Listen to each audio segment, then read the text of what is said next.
안녕하세요. 책 읽어주는 여자 선케이입니다. 오늘은 여러 가지 자기계발서, 그리고 위로의 말을 건네는 에세이에 똑같은 말에 지친 분들께 소개해드리고픈 그런 책입니다. 한 가지 정답을 강요하는 것이 아니라 당신의 인생에 맞는 당신을 위한 방법을 찾으라는 작가님의 말이 참 인상 깊게 들렸습니다. 오늘 제가 읽어드릴 부분은 15페이지부터 29페이지까지입니다. 책을 들으면서 잠에 들고 싶은 분들은 제 목소리의 일정한 톤에 집중하시고 화면 밝기를 최소한으로 하시기 바랍니다. 그럼 책 읽어드리도록 하겠습니다. 프롤로그. 흔하게 넘쳐나는 약발 없는 조언 중에 정작 내게 맞는 처방은 하나도 없었다. 실패가 성공의 어머니라고? 그러면 우선 실패라는 어머니의 가혹한 양육 방법부터 바꿔야지. 젊어서 고생은 사서도 한다고? 고생을 팔아먹는 엉터리 판매처는 한국 소비자원에 신고하는 게 맞는 것 같은데? 왜 자꾸 세상은 저런 말을 위로랍시고 건네는지 모르겠다. 그때부터 나는 내게 맞는 약을 셀프로 지어 먹어야겠다고 다짐했다. 과거에 나는 쉽게 우울해했고 우울은 내 의욕을 잡아먹으며 몸집을 키웠다. 그맘때 내가 제일 불신하던 건 다름 아닌 나 자신이었다. 얼마나 심각했는지 점심 메뉴조차 결정하지 못했다. 점심을 먹긴 해야겠는데 제육덮밥으로 할지 순댓국으로 할지 정하는 것조차도 나에게는 맡기면 안 돼. 도저히 내 선택을 믿을 수가 없거든. 그날 나는 점심을 잃고 취향도 잃었으며 내 인생에서 나도 잃었다. 그 상황이 괜찮았으면 그대로 있었겠지만 나는 어떻게든 극복하고 싶었고 글을 하나둘 짓기 시작했다. 쌓인 이 글들이 내 처방전이 될 줄이야. 다행히 내가 만든 약은 효과가 있었는지 바뀐 나를 보며 사람들은 요즘 너답지 않아. 원래 이렇지 않았잖아. 라고 말한다. 그렇지. 그런데 너희가 알고 있는 나는 내가 아니더라고. 예전에는 듣기 싫은 말도 좀 듣고 살아야 한다는 내 엉터리 조언을 그대로 담아들었으니. 부모님이 준 양쪽의 귀 중에서 한쪽만 쓰고 살아온 셈이지. 하지만 이제 나는 몇십 년 만에 내 양쪽 귀를 온전히 사용하는 중이다. 한 귀로 듣고 한 귀로 흘리면서. 이 책은 나를 내가 아닌 사람으로 만들려 했던 이들을 향한 선언이며 나다운 걸 정하지 못했던 사람들을 위한 응원이다. 그러니 이 책이 당신을 당신답게 살아가게 하는데 조금이라도 보탬이 되기를 바라며 세상의 모든 나들이여 나를 만든 레시피는 신에게조차 맡기지 말자. 나다운 걸 정하는 일은 오로지 나만 할 수 있고 그래야만 하는 거니까. 1장. 정답은 내가 정한다. 너 하고 싶은 대로 해. 학기 초에 받는 가정통신문에서 학년이 올라가도 변하지 않는 칸이 하나 있다. 바로 장래 진로 희망 칸이다. 이 칸은 학생이 원하는 장래 희망과 학부모가 원하는 장래 희망 두 가지로 나뉜다. 어릴 때는 이 칸 때문에 종이 한 장을 사이에 두고 마주 앉은 엄마의 눈치를 봤었다. 이유는 엄마와 내가 적은 내용이 너무 달랐기 때문이었다. 나는 작가, 소설가, 만화가를 적었고, 엄마는 의사, 교사, 변호사를 적었다. 딱 봐도 가와 사는 멀어도 너무 먼 사이다. 엄마는 내가 어려서, 아직은 뭘 몰라서 그런 거라고 했다. 세상에는 너보다 글 잘 쓰고 그림 잘 그리는 사람이 천지에 널렸단다. 그 직업들은 수익이 안정적이지 않아서 분명 나중에 후회할 거라고 했다. 틀린 말은 아니었다. 그녀의 인생에선 가보다 사가 좋았을지도 모른다. 나는 고개를 끄덕이며 학생이 원하는 장래 희망 칸에 깜빡하고 빼먹은 하나를 더 적어 내려갔다. 화가. 아무래도 나는 사보단 가가 좋았다. 남이 시킨 대로 산다는 건 내 미래를 과거에 맡기는 것이나 마찬가지다. 타인은 과거의 경험을 토대로 아쉬웠거나 좋았던 점을 조언해주고 나는 그 과거를 바탕으로 미래를 살아가게 되기 때문이다. 앞날을 모르는 건 남도 마찬가지인데 과연 타인의 지난 날이 내게 도움이 될까? 험난한 이 세상에서 남의 과거만 뒤쫓다 자빠지면 누구에게 책임을 물을 것인가? 그럼에도 어른들은 어린 나에게 제 말만 들으면 자다가도 떡이 생길 거라고 했다. 연륜이 쌓인 사람들은 젊은 시절에 겪은 실수를 반복하지 않으며 네가 하는 고민은 나도 해봤기 때문에 답을 이미 알고 있다고 했다. 그러니 시키는 대로 하라고. 하지만 이런 말을 해주는 그의 인생도 겨우 1회차에 불과하다. 100번 양보해 그가 인생 9회차래도 마찬가지다. 9회차를 잘 살았다고 10회까지 완벽하게 살 거라고 누가 보장할 수 있겠는가? 10회차든 100회차든 새로운 생 앞에선 우리 모두 인생 알못들이다. 그러니 남의 선택을 과신하지도 나의 선택을 불신하지도 말자. A와 B 사이에서 가와 사 사이에서 무엇이 더 나을지는 아무도 알 수 없다. 다만 우리가 알 수 있는 건 내가 무엇을 원하는가 그것 하나뿐이다. 그건 그렇고 자기 말대로 하라던 그 사람들은 지금 안녕하신가?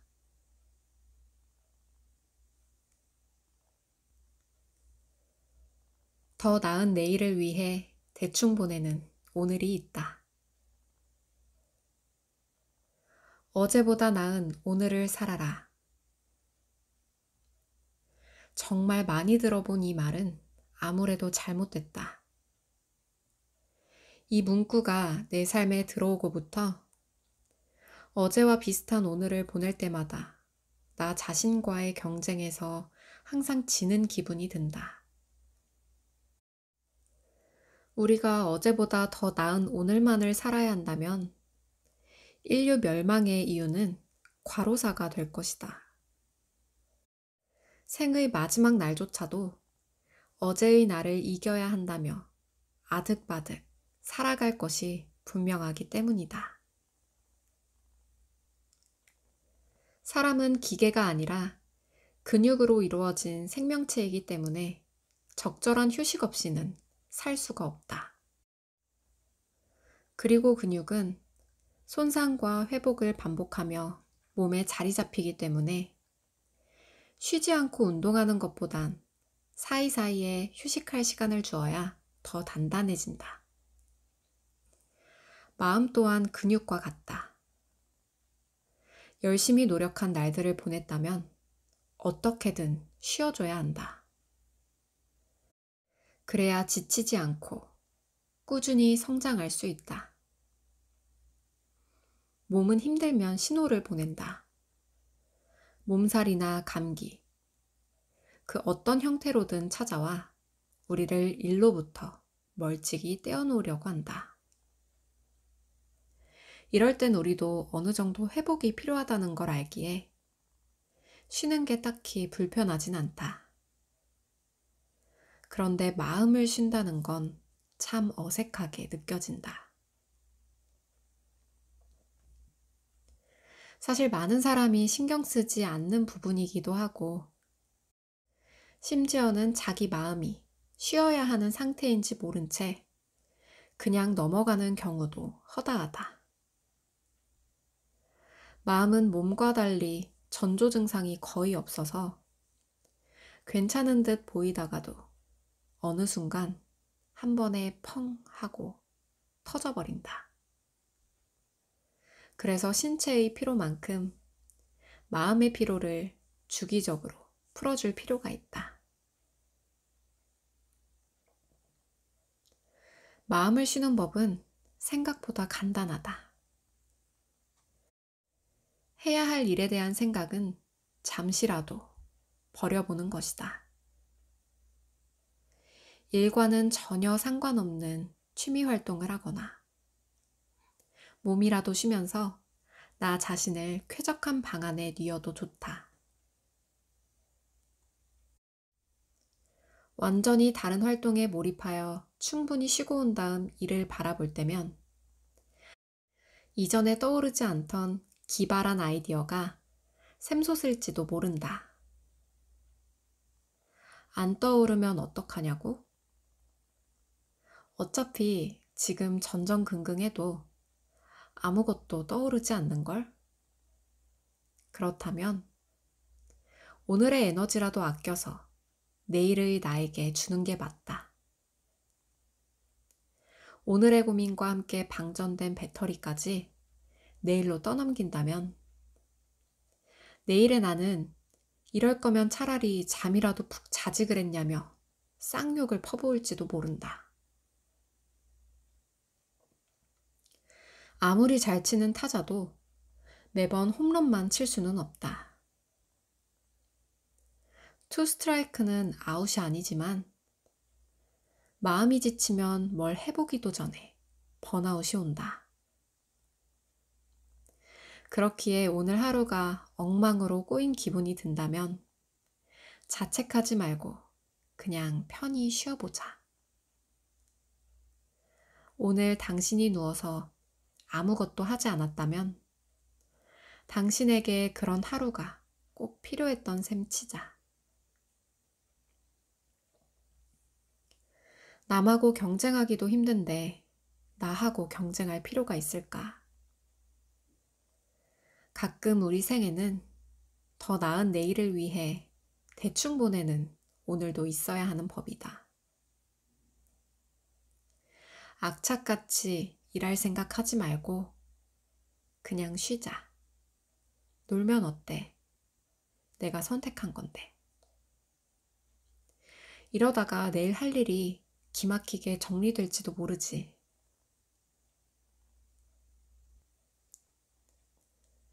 나만 맞을 수도 있잖아? 이거 답 3번이지. 아니야, 너 빼고 다 5번 했어. 학창 시절 50분 시험이 끝날 때마다 쉬는 시간에 친구들과 답을 미리 맞춰보았다. 정답이 나오지 않은 그 상황에서는 다수가 선택한 게 곧 답이 됐다. 진짜 답은 모든 시험이 끝나야 나온다는 걸 알면서도 주변과 다른 답을 선택했을 때의 실망감은 감출 수가 없었다. 시험이 끝나면 낙담한 얼굴로 진짜 답안지와 내 시험지를 비교해 봤다. 모두 답이 5번이라고 해서 빨간 색연필로 찍 사선을 그어놓은 문제의 정답이 실은 3번이었을 때 나는 기분 좋은 미소를 지으며 반쪽짜리 동그라미를 그렸다.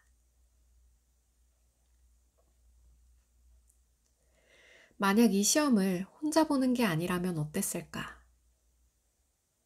대화 없이 다른 사람들의 답안을 보여주고 답을 바꿀 기회를 줬다면 나는 그래도 3번을 선택했을까?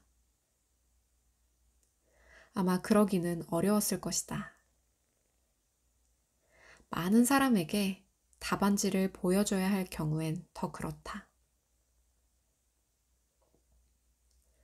나의 풀이와 해답보다 주변의 답에 눈을 돌리게 된다. 수많은 5번 사이에서 3번을 선택한다는 건 용기가 필요한 일이다. 그냥 많은 사람이 선택한 답, 그 이상의 의미가 없다는 걸 알면서도 우리는 눈치를 본다.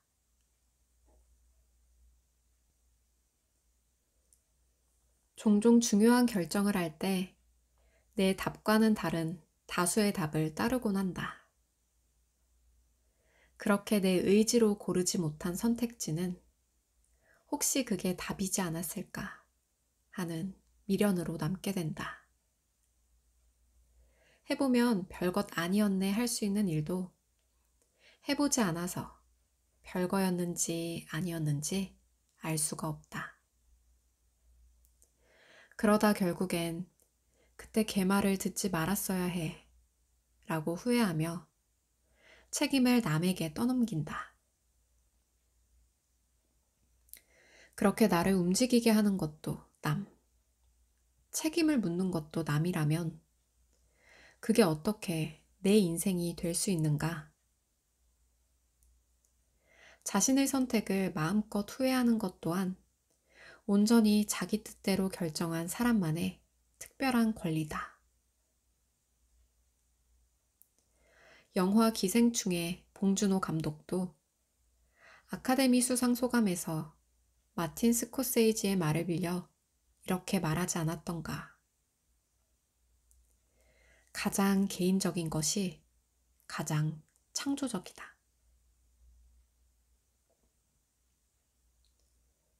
봉준호 감독 역시 나다움을 발휘해서 자신만의 창조적인 정답을, 세계의 환호를 받는 작품을 만들었다.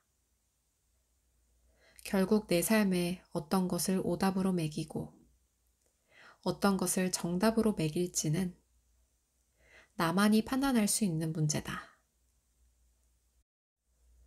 누군가 그건 틀렸어 라고 말하더라도 내가 선택한 답에 동그라미를 칠 수 있는 용기를 가지는 것.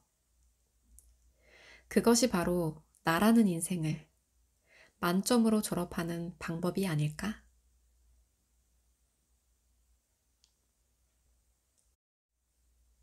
화초가 아닌 인간을 키우는 법.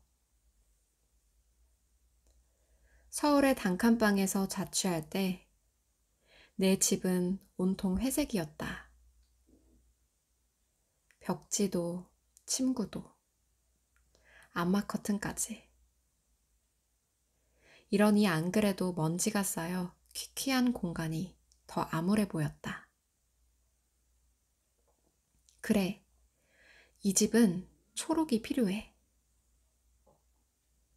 하지만 나는 식물을 길러본 적이 없고 이런 어두운 방에서 곰팡이 말고 다른 게 자랄 수 있을지도 의문이었다.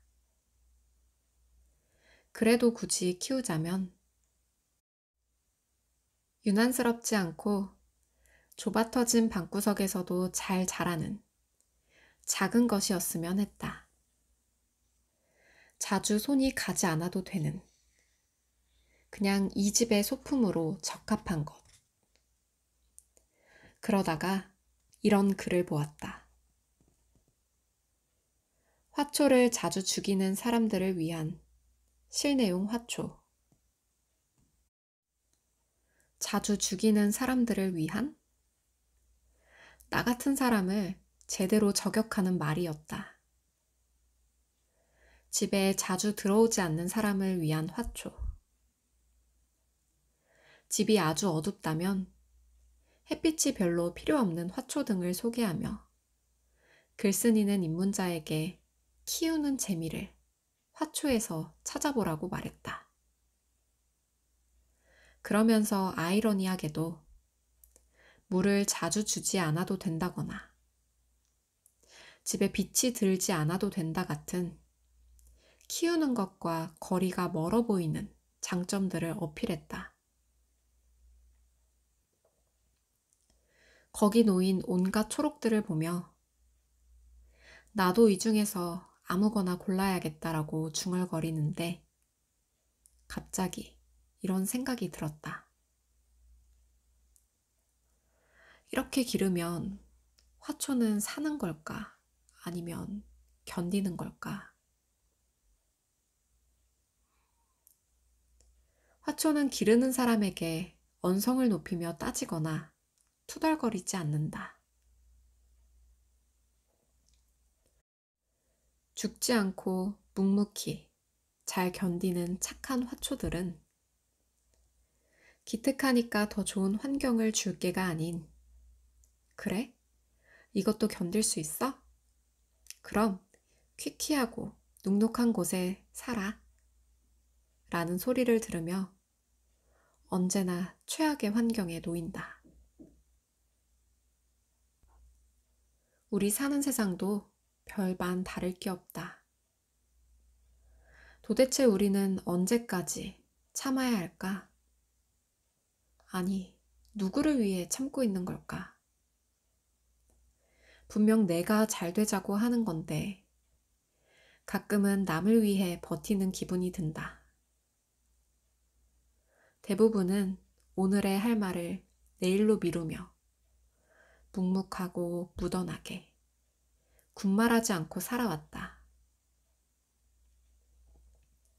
그런데 그럴수록 더 볕들지 않는 곳으로 밀려나는 기분이랄까?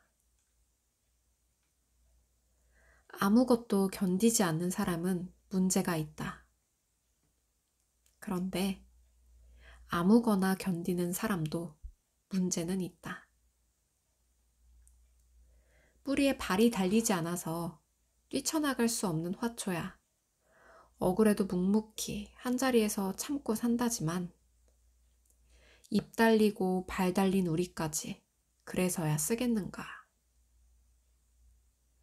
주변에서는 당신에게 무리한 부탁을 요구하며 원래 다 그런 거야 라고 말할지도 모른다. 하지만 어떤 것이든 원래 다 그런 일은 없다. 다수가 불편하지 않고 꾹 참으니 힘든 일이 당연하게 된 것이다. 그러니 세상이 그대를 속인다면 슬퍼하거나 분노해야 하는 게 정상이다. 누구나 남을 위해서가 아니라 나를 위해 살아가고 싶은 법이니까.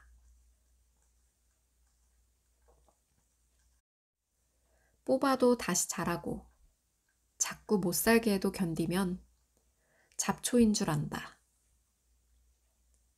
이제는 당당하게 온실 속 화초로 살아보자.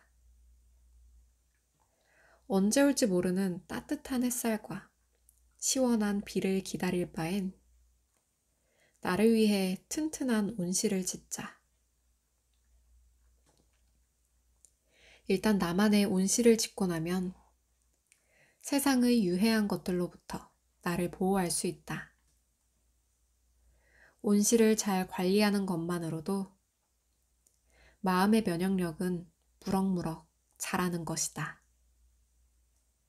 그게 바로 화초, 아니, 인간을 키우는 법이다.